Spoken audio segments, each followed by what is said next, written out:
So I've always been interested in fraud when I was a kid.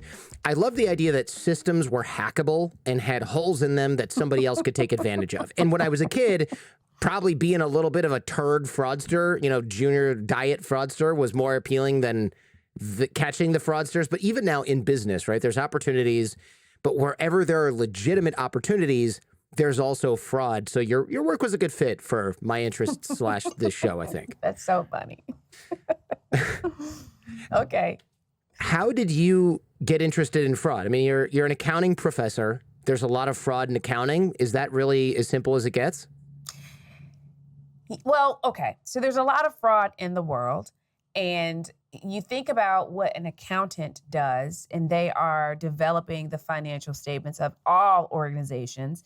And those numbers have tremendous stories attached to them, and there can easily be fraud there. So that's the technical answer.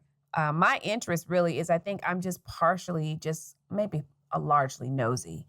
And so I, and I'm fascinated by people's ability to rationalize anything they want whenever they want it. And so, I go in an audience and I'll say, raise your hand if you're ethical. Everybody raises their hand, right? And then you start going through these different scenarios, and they were like, they can rationalize anything they want to take. And so I'm just fascinated by how good people can make bad decisions.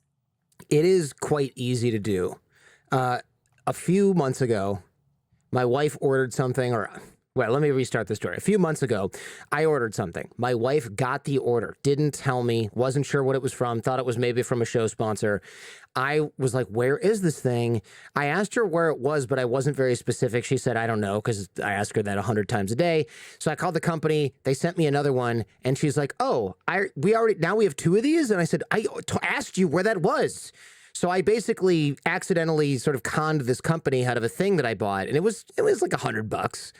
And I'm like, well, we got to mail this back. And then I was like, how do I even do this? I have to call the company and be like, so what happened was I accidentally lied to you guys and stole this, or tricked you into giving it to me.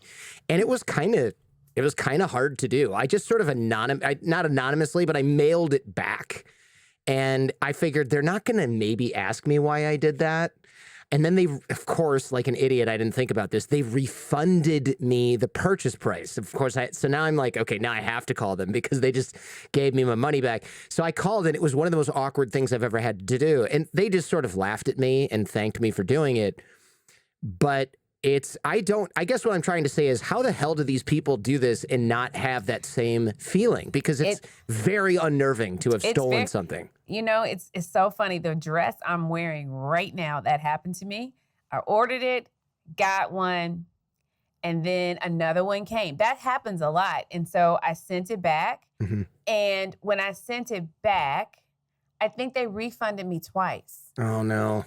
And I'm like, wait, I actually did buy the dress. So I'm trying to explain. And often you get somebody on the other end who doesn't care. So they're like, you're stupid.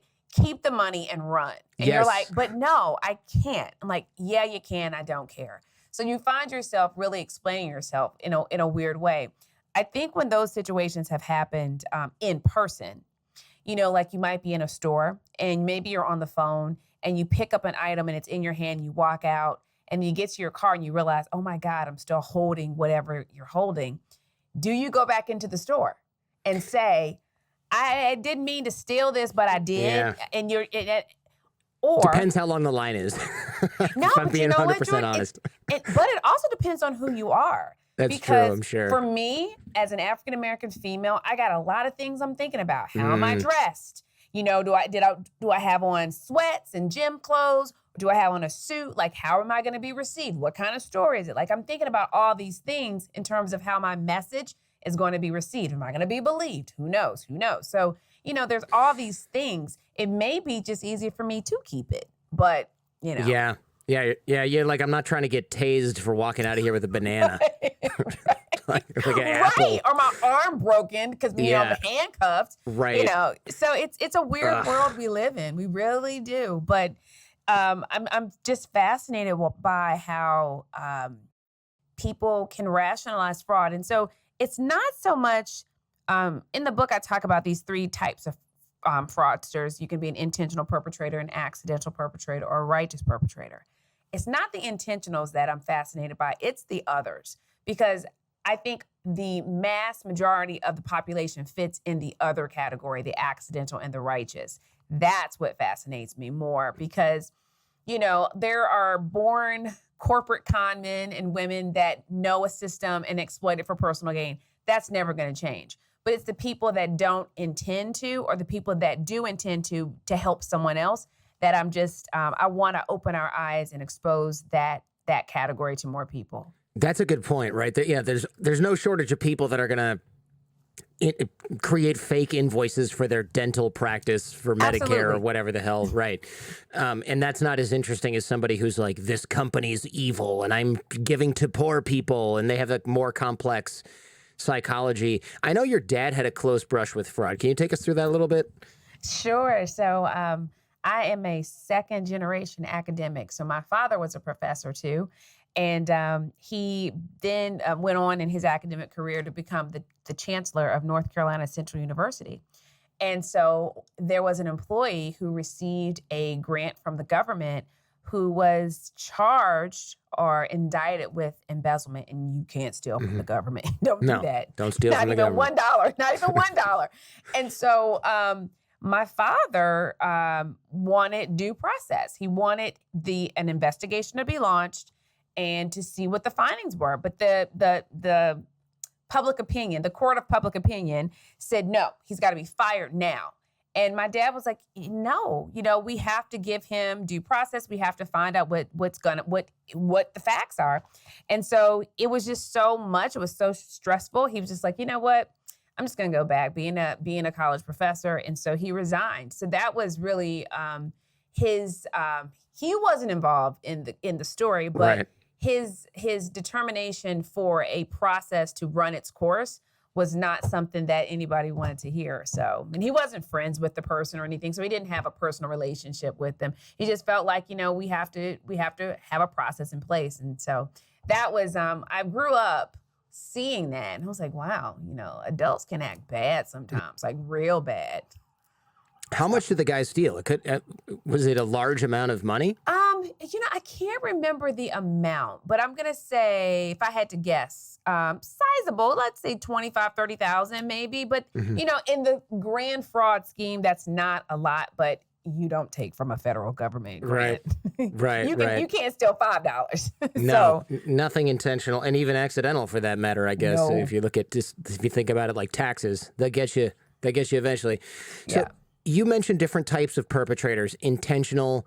I assume that's the largest category of just people who go in expecting to steal something. And I talk in the book that the accidental perpetrator is the largest category, because those are the people that find themselves just following the boss's orders. So, and that's all of us. We all have to report to somebody. And so there can be at any given moment someone saying, hey, Jordan, I just need you to sign right here. Sign this. I'm going to handle the rest. Don't worry about the details. I know you're busy. You have a show to do. Don't worry about it. I'll cover it. I'll handle it. And you just sign off because you trust this person. And then you find up, knock, knock, knock. The FBI is knocking on your door. And they're like, Jordan, did you sign right here? And you're like, well, yeah, but, this has now put you into this situation. That can happen to more people than we realize. And so this concept of that everybody is stealing for greed, I think is very untrue, because some people find themselves in circumstances that they did not receive any personal gain from. And so that's what I wanted to open up the conversation about. That's interesting. So, okay, intentional is the people that think they can talk their way out of anything and they come up with a scheme to defraud the company? Yeah. So like your Bernard Madoffs, he's an intentional. Now, I don't know. I know you read the book. I don't know if you watched my documentary. I did not. Dang it. I didn't even know. I wish I had now. Let me tell you about it, okay? I'm surprised that I missed that. I'm usually pretty comprehensive with the prep. That's okay. Let me tell you. So, and back in 2017, I directed and produced a documentary called All the Queen's Horses. It lives on Amazon. You can watch it anytime you want to. But it's about a woman who was a city comptroller of Dixon, Illinois, who embezzled $53.7 million over 20 years. Okay. She Wow. is an intentional perpetrator, somebody that knew the system inside and out. There were no segregation of duties, and she stole a lot of money and bought horses. So she's an intentional perpetrator. I remember reading about that in the book. This is somebody who had a job that was like not a bad job, but she had a huge ranch and millions of dollars worth of horses, and everyone was kind of like, how does she get all that money? Oh, her boyfriend died and left her millions of dollars. People just made up a story that made sense. Yeah, so you read it in the book. So you watched the documentary, so you know it. Mm-hmm. I was surprised that I would have missed something like that, but that's right. I read about that in the book. And people also if memory serves, she was a really good team member, was she not? She was really on it. You know? She was a great accountant, / bookkeeper. She was good at what she did, and everybody trusted her. So yeah, she was good until, she was stealing, but she was still good at what she did. I read somewhere possibly in your book that one of the reasons companies make people take vacation is because if there's fraud and they go away for 2 weeks, they can't cover their tracks anymore. Is that true or is that speculation? That's true. That tends to be a red flag that someone that does not take vacation, because you need to stay put so you can cover it up. The interesting thing about Rita, though, is she took 4 months off of vacation every year. So 4 months. How do you keep a job when you take 4 months off? I know, right? Well, this is the thing. She had her system so locked down that when she was away, so although she was out of the office, she could still run and manage things while she was away. So she was like a remote worker before we had remote workers. Yeah, that's what she did. So yeah, that's the ironic thing about her case. Is even when she was away, most of the time, for all of those years, no one discovered the fraud. A lot of times fraud would be discovered when someone is gone, because if you're making fake invoices or you have a second bank account and you're not there, then someone else could fill in and see what you're doing easily. Mm-hmm. Yeah, that makes sense, right? Yeah, like, oh, you need to cover these things. Why are there double payments going out every month? That's odd. Or why when you were on vacation did our expenses drop by 60%? Stuff like that. Right, exactly. Yeah. So that's should have shown up, but she was still managing things when she wasn't in the office. So that's why Slick. It didn't. Slick, yeah, she was good. I'm telling you, she was good. Fascinating, right? Yeah, really interesting. And she went to prison for a long time. Not long enough, I guess. No. And, it's funny because she was sentenced to 19 years and 7 months in federal prison. And when she was released early under the compassionate release program due to COVID, that's when I really dug in and said, okay, I'm going to write this book because I'm not going to do another movie, but I need to say something about, was justice served? Does crime pay? And so that's sort of really where the inspiration of the book came from. So throughout the entire book, you read that story. And then at the end, it's sort of this analysis of did she serve the appropriate amount of time? Accidental, the people that are usually following boss's orders, or does accidental also cover stuff like what we were talking about where somebody package gets delivered to my house and I'm like, well, I'm going to open this. Oh, wow. It's something I kind of like. I'm going to keep it. Is that in there? Because that would be. That's an accidental perp. Absolutely. So had I kept the refund for this dress that I clearly purchased, then I would be in that accidental perpetrator category for sure. Okay. Absolutely. And so, it is a nice dress that you stole. Thank you so much. Yeah. It's great on camera, right? Right. That's right. That's right. Stolen or not, it looks good. Hot or not. That's right. That's right. That's right. And the other category was righteous. Is that correct? Okay. Yeah. Now let's talk. You're going to have something to say about this because the righteous perpetrator category, I'm going to say a name. And when I say this name, you're going to understand why he is a righteous perpetrator. I hope you understand. All right. Edward Snowden. Yes, of course. Right. Now, if you notice, when the Snowden name was hot, you had 50% of the world that thought he was a whistleblower and 50% of the world that thought he was a criminal. Okay? And so he is the perfect example of a righteous perpetrator because Snowden thought by leaking this information, he was doing a public good. Even though a law was broken, but so many people thought, thank you so much for sharing this. He's a righteous perpetrator. And so the stories in the book are about really corporate or company stars, because when you're a star, you have a halo around you and you can do anything you want. And so sometimes you can use your halo status to help someone outside of the company. You didn't receive any personal gain, but you used your power and your privilege within an organization to do that. And so they fall into this righteous perpetrator category. And so I love to talk about Snowden because then it clicked. Then people were like, he would be, he fits the mold. Yeah, that makes sense. I sort of changed camps because at first I was like, this guy spied on us. He's got all these secrets are gone. And then I found out what the secrets were and I was like, are you kidding me? This is such BS. But also I'm like, God, I hope nobody died as a result of whatever he exposed. And it made the U.S. look bad. But I'm also like, you can't really get mad when you look bad for something you did. If you're sort of to make this as a person, it's like somebody getting caught stealing is like, you ruined my reputation. It's like, well, did I ruin your reputation? So yeah, he's a complicated character, really complicated character. Yeah. You know, something I've talked about, a person that I also think that might have started out as a righteous perpetrator is Elizabeth Holmes. She might have started out that way, transitioned for sure into intentional. But think about when just reading about her case. She wanted to do good. You know, she wanted to create this technology so that people wouldn't have to go and have vials and vials of blood taken when they just need to go to the hospital. I can just use a drop of blood. And so she wanted to do good. She really, really did, I believe. Now it went sideways real quick. But I think at the beginning, early stages, that's what she wanted to do. Yeah. And I would agree with that. I think, I mean, look, I'm no mind reader. She does seem like she's probably kind of awful in many ways for having done what she did, especially with the patients and bullying the employees. I mean, that she comes across as a... She transitioned. She transitioned, you know, she crossed the Rubicon, But you're right. You're onto something. And I think when I followed that case pretty closely, as it sounds like you did as well, with Bad Blood podcast and everything. Oh, yeah. Or The Dropout or whatever, or both, actually. I listened to both of them. But you're right. I think in the beginning... that's very Silicon Valley. I live in San Jose, right? It's very Silicon Valley to be like, okay, it doesn't work. Do we tell the investors it doesn't work, or do we say we're making really good progress even though everything we've tried has totally failed? And it's like, okay, we kind of have to do that. But then, you cross the line when you go, tell them it works and then send it over to Siemens for a real lab analysis and then give them the readout and don't let anybody see the device because it doesn't work. And then tell them it does work and that it's being used in Iraq. It's like, well, now you're going to prison.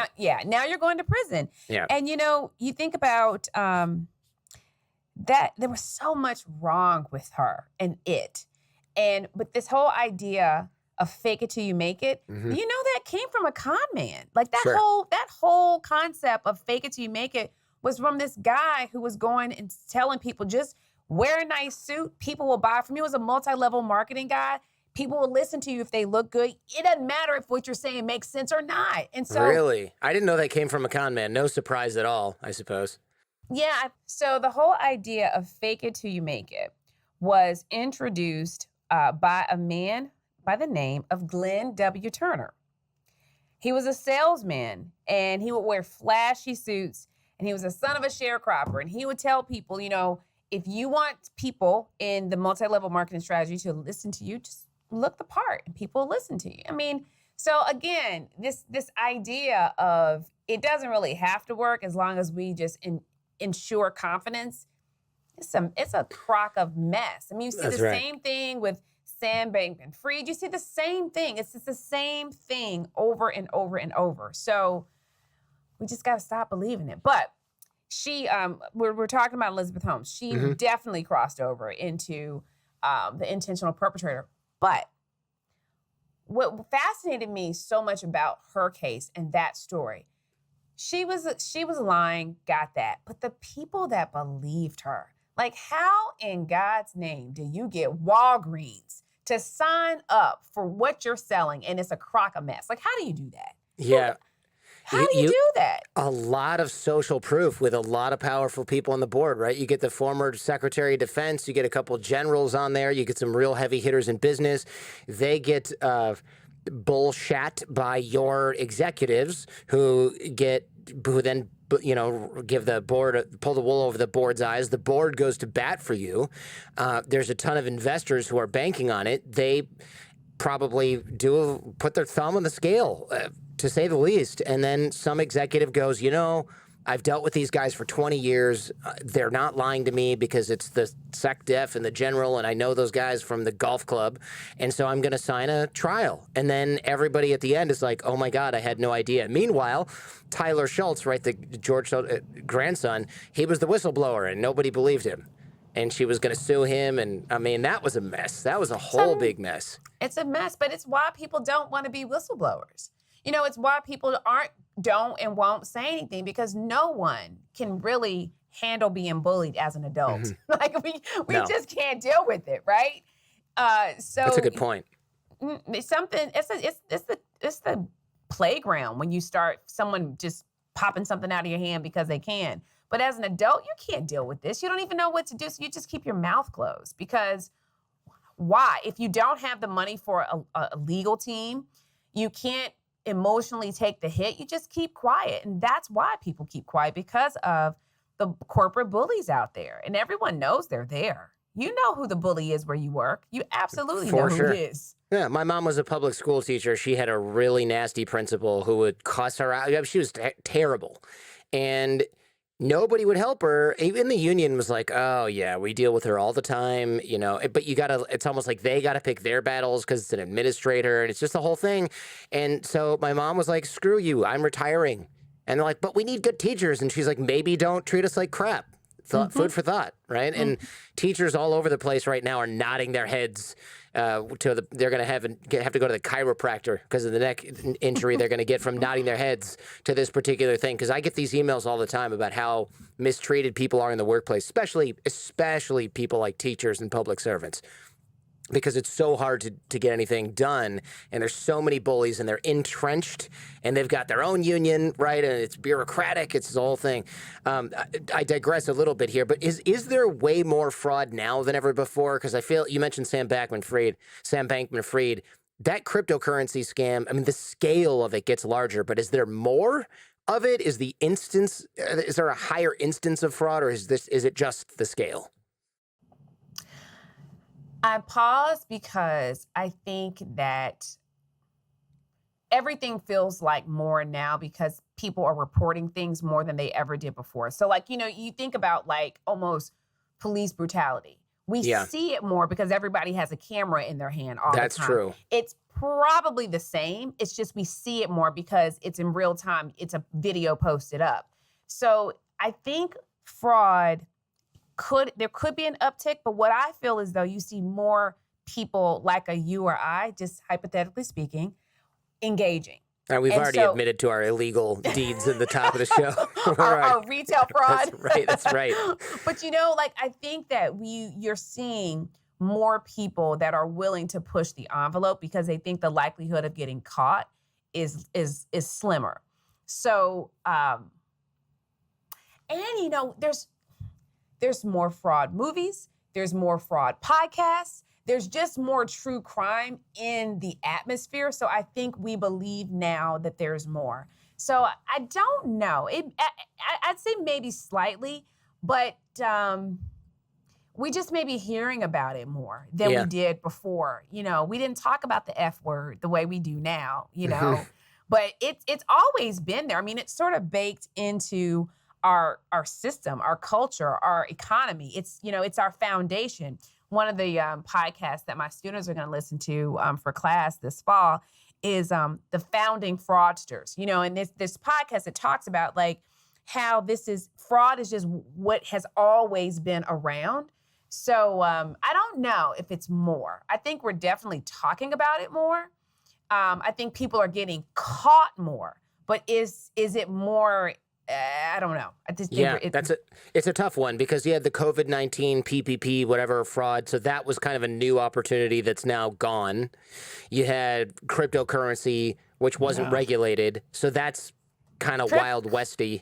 Yeah, cryptocurrency is the oddest thing. One of my best buddies, colleagues, Lamont Black, shout out. He's a professor here at DePaul. He loves cryptocurrency. Every time I see him, I'm just like, good grief, crypto. I mean, I think it's a fraud. I mean, I think it's a big Ponzi scheme. It's like this unregulated Ponzi scheme. And at some point, everyone's going to just understand that because there's no real asset. You know, the value is created by more people joining. That's a Ponzi scheme or multi-level marketing, whichever word you want to use. But that's the biggest fraud to me. I don't have any cryptocurrency though. So. Interesting. I Bitcoin, people will say, is more complicated. I tend to agree a little, but I also don't really know because I am not an expert. And I hold some, and I just hope that it doesn't go to zero. But I don't hold other stuff. I've already gotten burned. I've already gotten burned way too many times with some of that stuff. I'm still, thankfully, up quite a bit thanks to things like Bitcoin and Ethereum. But otherwise, yeah, what I need to do is not invest in things that I don't understand fully. And I think that's a good lesson for everybody. I got lucky with that, right? Investing in Tesla, Apple, Bitcoin, and Ethereum. But getting lucky, your luck runs out, right? I'm no luckier than anybody. Well, maybe I'm luckier than some people, but I don't want to push it.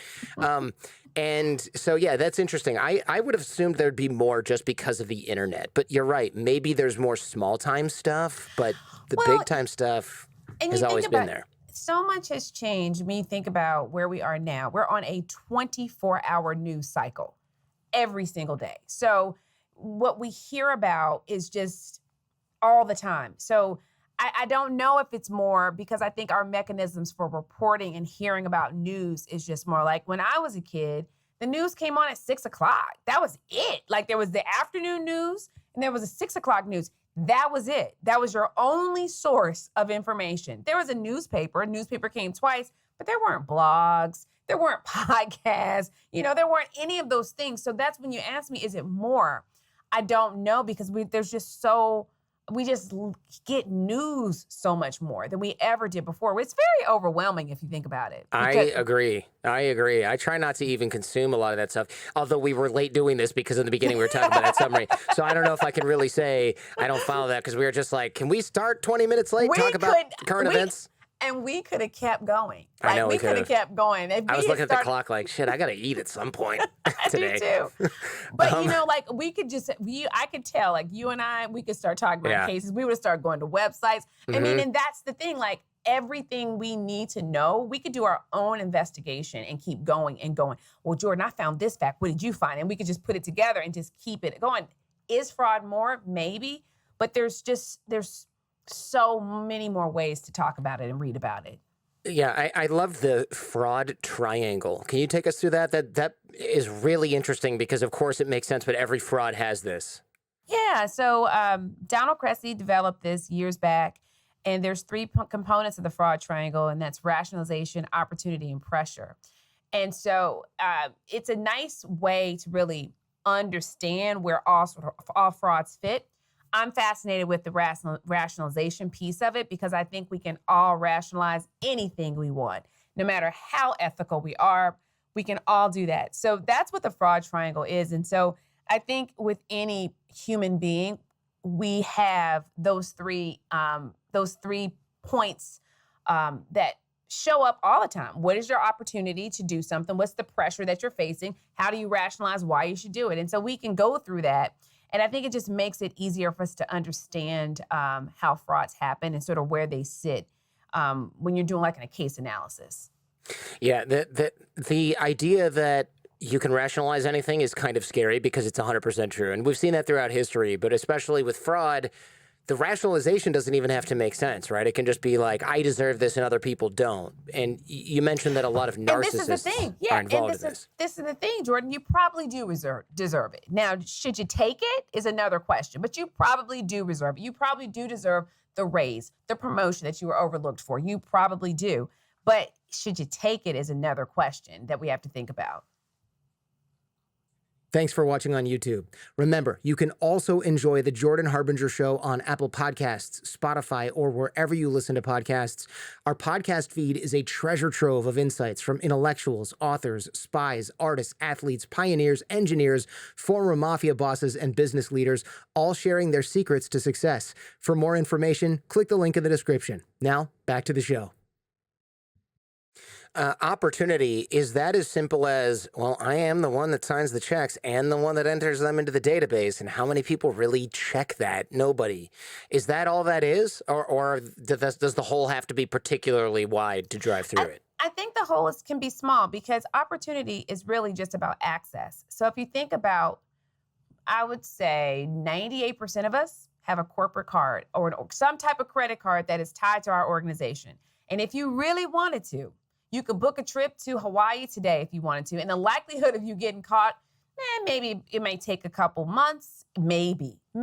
So opportunity is really, in my opinion, about access, the access that we have to engage in fraud. And most of us have access. Think about it. Most of us could say, I'm going to find a vendor for my company to engage with, but this vendor is going to be either my cousin or I'm going to make up the vendor. I'm going to be able to control the whole process. Now, if it's my cousin or even my friend, I can tell them, now, once you become a vendor, you're going to give me a kickback. You're going to give me $5,000 for allowing you to putting you into the process. That's illegal, but you can figure out a way to make it work.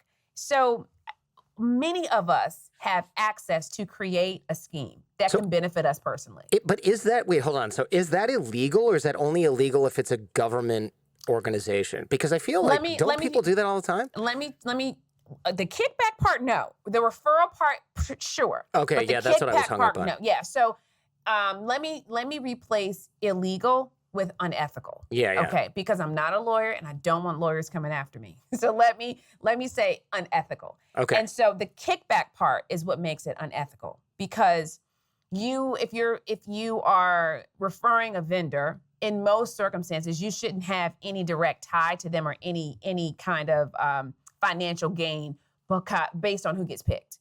So unethical. Right. I remember my dad, he was an auto worker, and I remember some days he would come back with like these gift baskets, the ones that had like jam and sausage in them and stuff. And holidays, we always had a ton of these things when he was doing whatever he was doing at Ford. And then one year there were none. And I was like, where's all the candy? And he's like, yeah, we're not allowed to do that anymore. And I said, oh, that's a bummer. And then I remember one day he came home with one, and he's like, the supplier gave me this, and I'm not supposed to have this. And I said, I can't take this. And he gave it to me anyway. And my mom's like, just throw it away. And he's like, but then what if something happens? So we ended up keeping this thing like in the closet for, I want to say, at least a few months. And I was like, when can we eat the sausage and the candy? And my mom was like, we can't.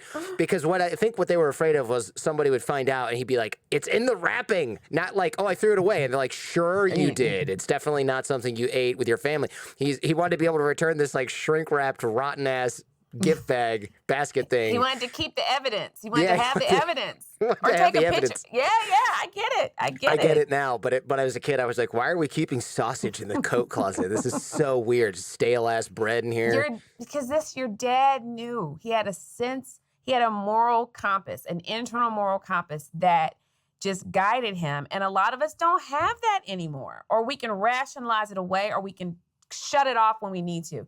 He didn't do that. That's why you couldn't eat that sausage. Yeah, it's tough. It does come into play on this show, though, because we'll get a sponsor offer, and I'm like, this product sucks, but it's so much money. And my wife's like, you can't do it. I'm like, I know I can't do it. A lot of people they go, oh, whatever. It's just capitalism. You can advertise whatever you want. Doesn't mean you have to really endorse it. But I don't know. I don't really believe that. Yeah, if you believe what you put out in the world comes back to you, then if you believe that, then, that will sort of guide you, too. So I get it.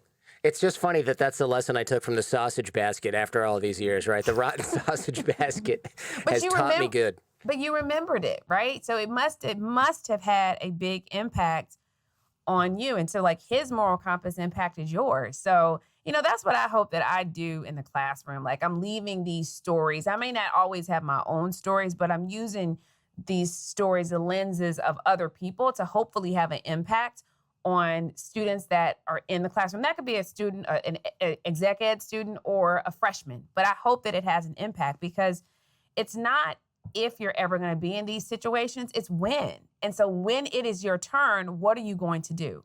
Are you going to appear on the front page of the Wall Street Journal or not? It's like, which pick your poison.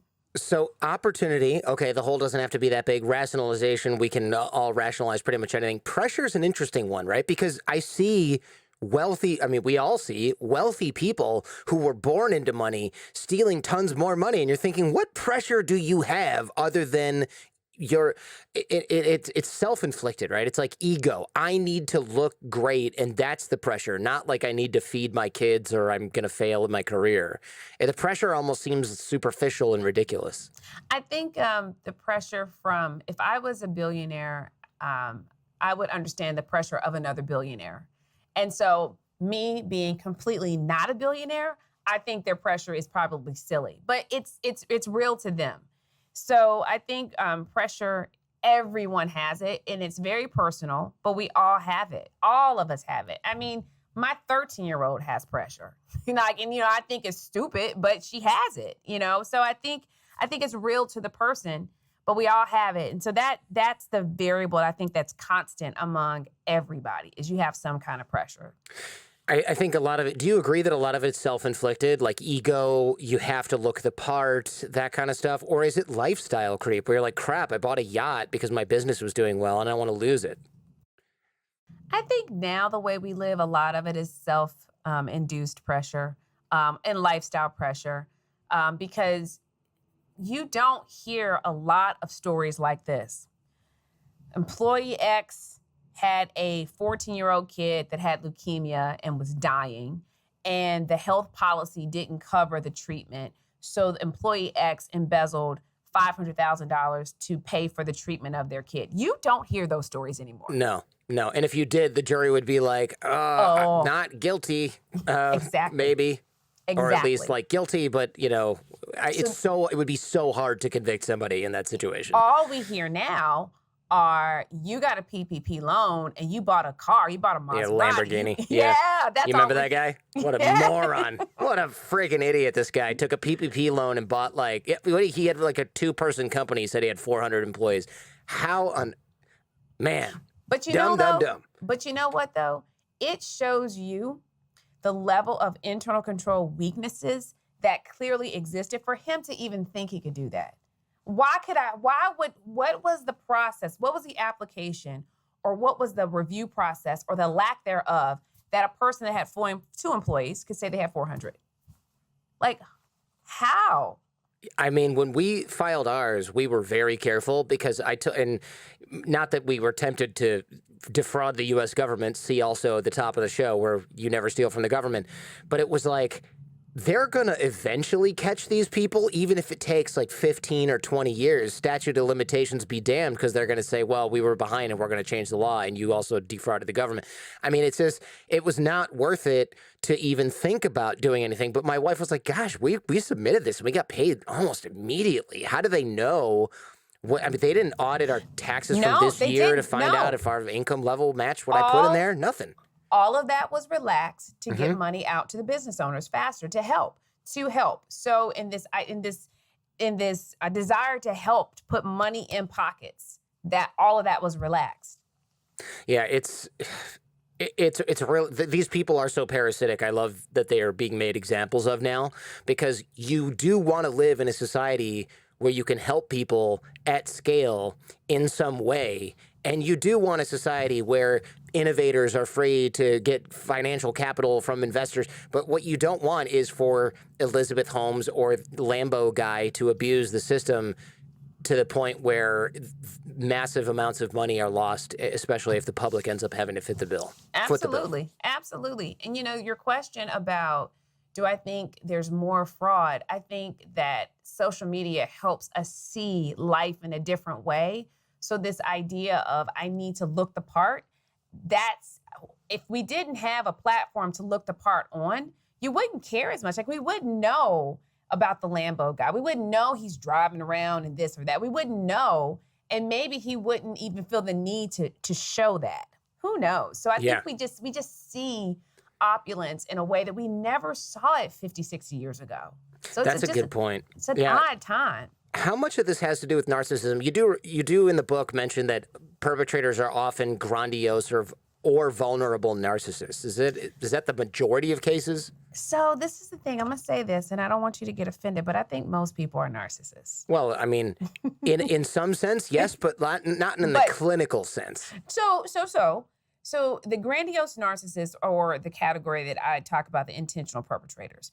The vulnerable narcissists are more of the accidental and probably righteous perpetrators too. So they're the milder ones. But I think if you are remotely successful at doing anything, you maybe have 5% of narcissism in you, just a little bit, just nothing to make you dangerous, but just enough to make you competitive.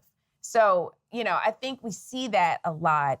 And I think narcissism exists on a spectrum. So we have to have a little bit just to be able to do what we're doing. We just do. I mean, who writes a book? Who hosts a podcast? There's bunch a of narcissists. Yeah. Self-absorbed pricks.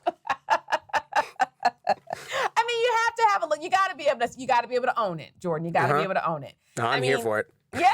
So, but we're not dangerous with it. But we got to admit it. So I think there's tons of corporate narcissists, tons of them. I mean, is there a CEO that's mild, that's not a narcissist? Like, who is that? It's pretty rare. Yeah. I've met a few guys who are really sort of amazing in that they pay their employees above the market rate, and they employ tons of refugees, and they pay for the housing, and they sponsor the visas. And I'm like, they could still be all that and be a narcissist. Yeah, that's true. Even if and then they maybe just don't present as such because they know it's unbecoming. Yeah, that's a good point. I hadn't thought about that. They could still, because all of those things are good. I mean, narcissism is more about the worship of you, so they could still do all of those things and be a narcissist. That's right. Like they're just signaling to the other camp. I didn't even think about that. That's a really good point. Mm-hmm. You mentioned in the book most corporate fraud comes from a combination of someone inside the company and somebody outside the company. Is that most corporate fraud? Did I read that, or is it just some? Because it seems like some of the embezzlers are a solo act. Yeah, I hope the word was some. Yeah, it could just be me taking notes on a walk. I hope. So we're just going to say it was some, okay? Sure enough. For the purpose of our conversation. But I think that the larger scale financial statement frauds can be a combination of someone on the inside, someone on the outside. So it depends on scale. You think about someone like Rita Crunwell. She's an outlier because you would think that it would take more than one person to take $53.7 million over 20 years. I mean, that's a massive heist for just one person. You look at Rita, before Rita, the largest municipal fraud was happened in Washington, D.C. And it was a woman by the name of Harriet Walters. There was 11 people in that case that helped steal $48 million over around 18 years. So, you see a variability. So I think it really just depends.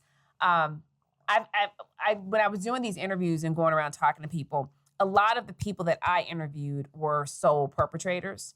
But there have been a few, conspiracies. But a lot of the people that I've interviewed are sole perpetrators. Not to say that they dominate, but it just tends to be the ones that I've talked to. Of course. No, that of course makes sense. People overestimate their abilities and underestimate the odds they'll get caught. You mentioned this is optimism bias. Is that the same thing as wishful thinking? Absolutely. Okay. I mean, we all think we're smarter than we are. We all think we're faster than we are. We all think our kids are smarter than they actually are. Yeah, I'm guilty of that. I'm sure your kids are amazing, but we all think certainly that. are. Yeah, I know they you're are. Right. Whenever I say, wow, he's so smart, I'm like, yeah, but I'm his dad, so is he? Like, I don't know. And then I'm like, I always fall down on, yeah, he is, definitely. I'm not just hallucinating. Of course he is. Of course he is. Of course he or she should be in the gifted and talented school class at every grade. We all think that. And so I think that plays into this idea of we can engage in fraud and we don't think we're going to get caught. And if we do get caught, we're not going to jail because we can talk our way out of it. We're just going to pay a fine and move on because that's that optimistic idea that it's not going to be as bad as actually it can be. So yes, for sure.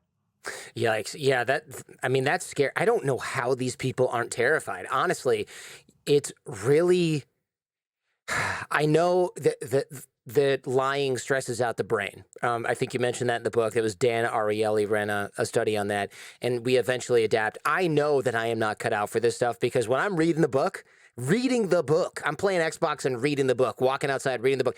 I was so stressed for the people you were talking about. I had to pause. I'd be like, I need to listen to some music for a minute. I'd be doing another lap around the block because I'm so stressed on behalf of these people you're writing about because they're like, oh, I'm just doing this and this and this. And it's like, dunk, dunk, dunk, FBI's at the door. And I'm thinking, how did you not swallow your spleen at that point?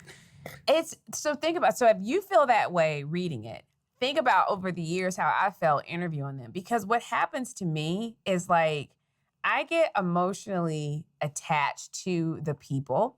And like, I'm sitting here like, oh my God, what about your kids? What are you going to do? Like, and by the time I'm just like wiped out because I'm like, oh goodness. So I think from just reflecting on the interviews, the stress that we're describing post-fraud is not the stress that they're feeling when they're in it, because they don't think it's as bad as it actually is.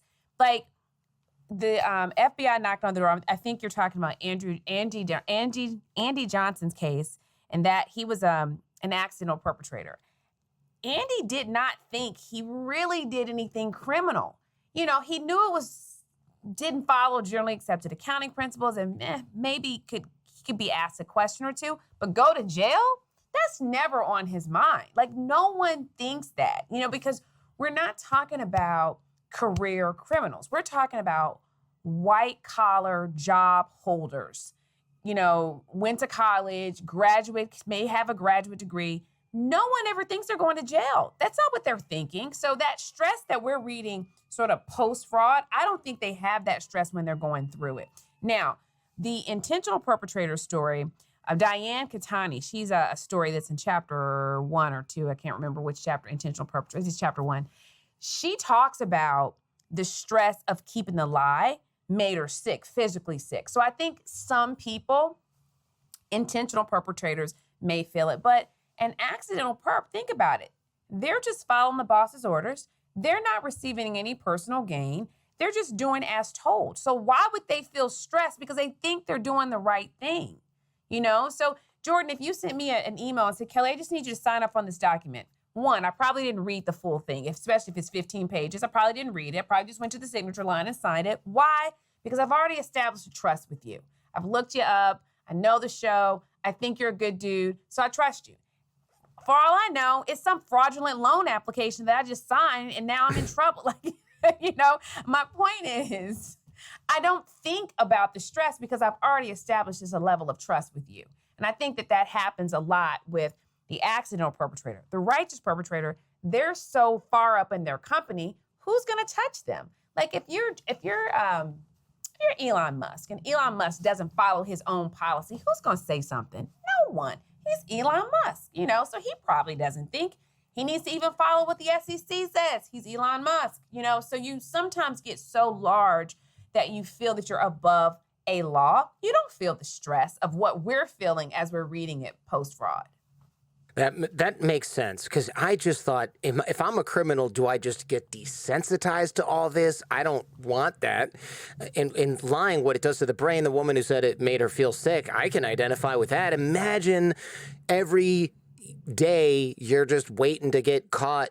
Like every check you sign that has double invoice, kickback, whatever, you're just like, man, this could be the one that they find, and then they're going to find all the other ones, and I'm going to go to jail, or I'm going to get worse. They're going to get fired, ruin your reputation, even if they're not thinking about prison. It's still in the back of their head. Just one of the things I think we have to remember is lying is hard to do. Think about all the things you have to manage to lie. Now, from the accounting perspective, I'm put my professor hat on. When you take an accounting class, there's something that you learn probably the first or second day called the accounting equation. Assets equals liabilities plus stockholders' equity. Okay, so that means all of our financial statements talk to each other and they have to balance. If you lie on one thing, you got to tell a whole lot of other lies to make that lie stand. Do you know how stressful that is to think about what's the debit, what's the credit that I need to make in this transaction? And then how do I create all the subsequent transactions to make it work and make it true? That's a lot of stress. lying is hard. So you probably don't want to do it that much. No. Yeah. Yikes. Some of the fraud is run-of-the-mill, like the accounting, embezzlement stuff. The other stuff that you write about is horrific. The pharmacist diluting drugs. Can you discuss? Let's talk about that. That was truly awful. All right. So he's an intentional perpetrator. You're talking about the story of Dr. Robert Courtney. Dr. Robert Courtney was a compound pharmacist in Kansas City. And what he did was he diluted cancer patient drugs in order to increase his profit margin. And it's noted that he wanted to do that because he wanted to make a donation to his church, and he had a large tax bill from the IRS. Now think about this. You have stage 4 cancer patients. Let's say they're late 60s, early 70s, stage 4, pancreatic cancer, breast cancer.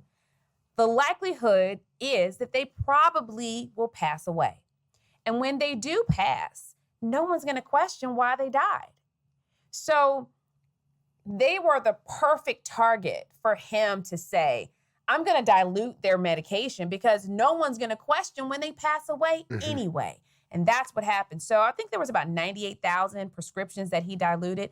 And so I talk about his story in chapter 1 because he's an intentional perpetrator. But then I go back and follow up with that story and talk about it in the innocent bystander chapter because we talked to some victims of his. So like, think about there were stage 3 and 4 cancer patients who actually passed away without receiving any treatment. So the type of pain that they must have been in. So we talked to the victims of some of those cases. And the way this case came about or was brought to light was the nurse that worked for the oncologist started to notice that some of the cancer patients weren't experiencing the traditional chemotherapy signs. So we all know that everyone can respond differently to chemo, but there are some telltale signs that most people have. Your hair falls out. You got it. You got it. See, look at you. Are you a doctor? No. Okay. Look, I think everybody knows that one, right? Your hair falls out. Hair, nausea, maybe fatigue, you know, maybe a little weight loss. So she started to notice that these things weren't happening, and she was very concerned, talked to the doctor. Doctor said, everybody responds differently. One day, that nurse said, you know, I just don't feel good about this. So she took a bag of, I think it was, I'm not going to say the name of the medication and butcher it, but she took a bag of medication, sent it to the FDA for testing, and found out that there was actually, in that particular bag, no medication in that bag that was treating patients. So, you know, when you think about, now I'm going to put my fraud hat on for a second. It was almost the perfect fraud because when a person passes, no one's going to question it. That nurse she just had something that just in her gut told her, this doesn't feel right. I got to follow up. But even when she followed up the first time, the doctor was like, it's fine. Everyone responds differently, but everyone doesn't respond differently on some key metrics when it comes to cancer and chemotherapy. So he was evil, just evil. And so intentional perpetrator. Now, Dr. Robert Courtney, he's a compound pharmacist, not the ones that are in the drugstore that when you go to get your medication, they're back there, you know, putting the pills in. Not that. Right. He's a compound pharmacist. He's the one that's making the drugs. So think about how concerning it is because when we take a pill from the pharmacist, we assume that it is what it says it is. How are we going to decide or determine if it's not? So there's this trust. There's a blind trust in some things that we just have no control over. And so that's the Robert Courtney story. Just awful, really awful gross. Person. Yeah. It's so, this guy dilutes 100, I think it was over 100,000 prescriptions, murders potentially hundreds of people, I would imagine, because he wanted to donate to his church. The irony is it's so ridiculous. It's so insane. But, you know, I would imagine, I've never talked to Robert Courtney, but I would imagine that his rationalization was, these people are going to die anyway. Yeah. What difference does it make? Now, that's horrible. I don't agree with that at all. But I'm sure that's what he thought. And so he looked at them and said, this is a perfect opportunity for me to make a little bit of money off the backs of these sick people because they're going to die anyway. And that's awful. But that's the world that we live in, which is Yeah. not good. It's not good. It's not good. Really gross. You mentioned in the book that most of the fraud, at least as far as the embezzlement stuff, could be avoided with simple accounting controls. And I let my wife do this. She might be robbing me blind, but it's her money too, so whatever. But I worked at a movie theater, oh gosh, in the 90s, and every single manager, pretty much, would eventually get fired for stealing. And it was like 9 out of 10 managers that I was there with got fired for stealing. Is that bad hiring, or is it when there's too much opportunity and not enough oversight, you push towards that kind of thing?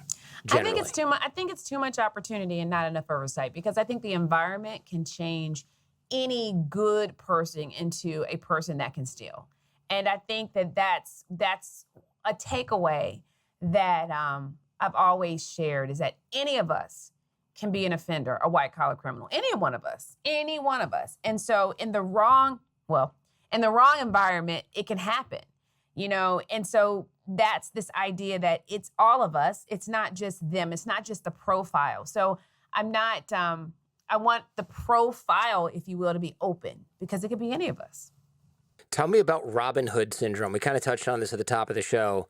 You give an example of this woman, Kayla, who let her turd husband submit false invoices. But what's really going on here? Let me tell you that Kayla story. I talked to Kayla a lot. Kayla's, so there's a couple stories in those chapters. Kayla is one of my righteous perpetrator categories. And it's funny because I did Kayla's interview before I had a name of the chapter, but I knew the characteristics of what a person like a Kayla does. And so Kayla was a star in her law firm and went to Columbia University for law school, top program. And she was killing it. She was top equity partner, some of the top firms on Wall Street. She had the top client in the firm. So everyone really bowed down to her. And so when there was an opportunity for them to hire a vendor for some litigation support work, she went to her husband and said, hey, hubby, if you had a copy business, we could hire your firm to do some of the work. We could outsource it to you. You could be one of the vendors on record. Now, this is sort of how businesses run, right? You refer something. I know you, Jordan. I may say, hey, Jordan, there's a big company looking for a podcast show to partner with. I did you. I'm going to refer you. Yeah. Now, we're not married, but still, I know you, so I'm going to refer you. So she referred her husband. It was an open bid. There were two other vendors. Her husband was selected. Now, she knew it wasn't right because she didn't tell her partners about the relationship between she and her husband. So she didn't tell them, you all actually just hired my husband. Oh, interesting. They had a different last name. So she knew that wasn't right, but she wanted to help her husband. Her husband he was underemployed, where she was really overemployed because she was super successful. So they started doing the work. The husband's firm started doing the work. Everything was running smoothly until it wasn't. He started submitting invoices and wasn't completing the work. Now, let me stop here because Kayla's department had decided that they were going to implement a policy where they could pre-approve invoices before the work had been done. And they were doing that so that they could manage the budget. So say, for instance, they told accounting, we're going to spend $500,000 and they had only spent $300,000. How can we pre-approve more invoices so we can get closer to that $500,000 so we don't have to go back to accounting and say that we actually didn't use all of our budget? Budget games, you get it? Sure. So that's where this whole idea of pre-approving some of his invoices came into play. Well, those invoices were pre-approved and he stopped doing the work. And so then Kayla was in a tough place because she's like, okay, I am a smart person. I'm not going to let my husband defraud my company. Of course not. I'm going to go home. I'm going to talk to my husband. Hey, dude, I need you to do this work. How's it coming? Honey, it's coming fine. Stop asking me about it. The typical husband-wife kind of chatter. She thought she could control this in a way that she actually couldn't. So he stopped doing the work, but she still was approving the invoices. Oh, yikes. Yeah. So Fast forward, her husband got arrested for selling something to an undercover cop. Oh, charmer. When he got arrested, law enforcement started looking into his background. They realized that he had another family and another kid, another wife. That's why he wasn't getting double everything. That's a lot of work. That's why he wasn't getting the work done. So to make a longer story short, he was sentenced to over 10 years. She was sentenced to over 5 years. She had some reductions. Yeah, lost her whole life over him. Man. Lost her whole life. And I put her in this righteous category because one of the things I hope that came through is Kayla was successful. She did not need the money. She had plenty of money. Her husband did not.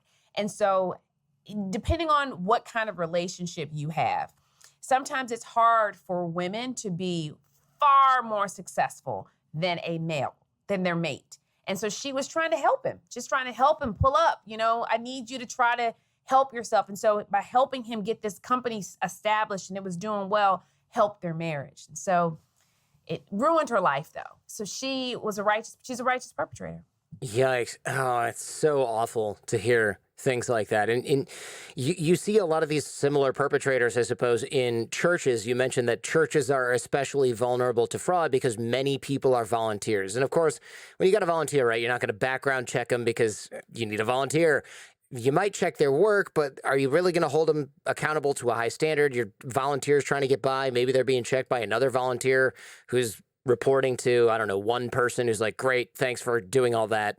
You guys are nice. I mean, there's no controls in a lot of cases. No, and that's what can be very dangerous for organizations that have a volunteer and a fiscal management role because you don't do all the things you just said. And you don't know who's overseeing your money. You don't know what their background is. They just volunteered and you're like, great, they seem nice. You have a lot of volunteers that are in roles that they have no business being in because they don't have the training to do it, but they have the heart. And if you love their heart, you'll let them do it, and that's not what you should do. Oof. Yeah, it's scary. It's really scary to see how easily some of these people slipped into fraud. Kayla, you go, okay, she helped out her husband, and then there's this line where she's approving the invoices even though the work wasn't done, and you just wonder what that conversation with herself was like. Absolutely. And it was extremely stressful, extremely stressful. Oh, man, you feel bad for her, but in 5 years is such a long time to go away. And of course, even when you get out, you don't just go, all right, I'm ready to take my partner track back from over at McKinsey or whatever. Like, you're done now. You're done. You're toast. Terrible. Stick a pin in. Yep. Food fraud, we'll wrap with food fraud because it's particularly scary and I'm about to go to lunch here. But food fraud is really something. I've got a friend who manufactures supplements, he sells mushrooms basically, and he won't deal with China or he will deal only with certain vendors in China because he's found things like sawdust in there or just not the same mushrooms that he bought or not mushrooms at all, and which is gross. How much food fraud really is there? I think there's more than we feel comfortable admitting. And I think, what I think, though, and I'm not a nutritionist, but I think a lot of the allergies and the food allergies that we have is linked back to food fraud because things are not what they say they are. They don't have the ingredients that they say they have. And I think that it has lots to do with our sickness. Now, I'm not a doctor. But that's what I suspect. And so I think that there's more than we realize. And, something that we can call organic is not organic. Something that we think it's olive oil from Italy, it's not. So we can get away with a lot because there's very little controls around it. And when there's lack of controls, like in crypto, when there's lack of controls, you can say or do anything. And food is a vulnerable area. I looked this up. Some estimates, and it varies wildly, of course. Some estimates say 1% or up to 1% of the industry, the food industry, which is up to 1%, is false, fraudulent, whatever in some way. Imagine the amount of food that is. 1%. Tons and hundreds of tons. Thousands, millions of tons, for all I know, of food are not what they say they are. Mushrooms from China, supplements you buy that have milk, nothing in them. Milk, yeah. or not milk, as the case may be, depending on what you think you're drinking. And olive oil, you mentioned olive oil. I looked this up, and this is fascinating to me because I'm a friggin' dork, but there's olive oil, fake olive oil goes all the way back to Roman times. Apparently they found shipwrecks that have jars of sealed olive oil, and inside there's like ashes or dirt, and it's just fake, or it's not olive oil, or it's mixed. And I don't know how they find this, but they can even read, they're like, oh, this jar definitely did not have real olive oil in it. And the crime goes all the way up today. There's a staggering amount of fake olive oil. And it might just be like you got low-end olive oil when you thought you were getting extra virgin olive oil.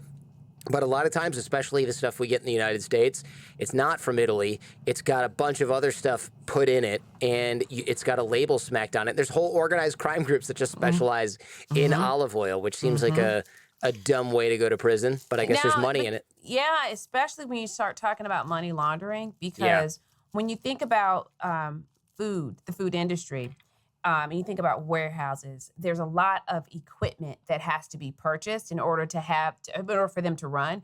And it's a perfect landscape for money laundering because there's so much money that has to be invested in it.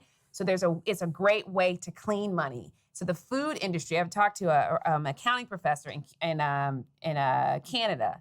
No. Where was she? She was at the UK, University of Portsmouth. And she was talking about the linkage between the food industry fraud and money laundering because of how you can clean so much money because the investments in the food industry are so high. So it's a fascinating area. I don't know. That is fascinating.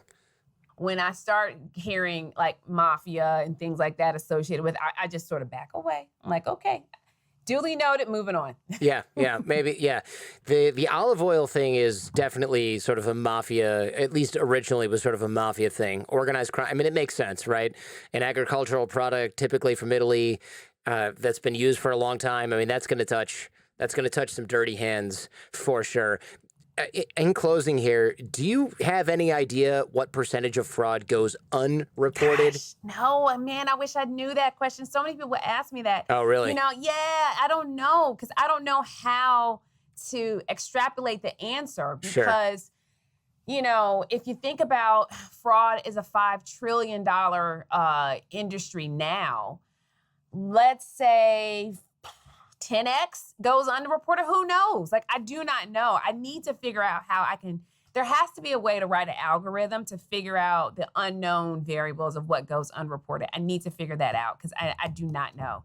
But I know it's a huge number and it's very scary. It is scary. That's probably a job for a statistician or something like that. I think they have to look at the amount of people that get caught doing it and then run the numbers on how many people probably don't, just based on other and maybe even other crimes. Really, really interesting. I appreciate this. I know we went a little bit off book, and I appreciate you humoring me on that. I think it's a fascinating topic. The book has a lot about fraud stories, ways that accountants catch fraud or can monitor fraud, the types of mindset of a fraudster. So thank you very much for doing the show. I appreciate it. Thanks so much for having me. This was tons and tons of fun. I'm so glad we did this. Thanks for checking out this entire episode of The Jordan Harbinger Show. If you're interested in exploring this topic further, check out the Jordan Harbinger Show podcast feed. There, we dive even deeper on this and many other topics. In the audio podcast, I also close open loops, cover things discussed off camera, off air, and give some parting lessons from our guest. You can find The Jordan Harbinger Show in Apple Podcasts, Spotify, any podcast app, or at jordanharbinger.com. And also, if you found this episode useful, please share it with those you care about. Last but not least, like, comment, and subscribe.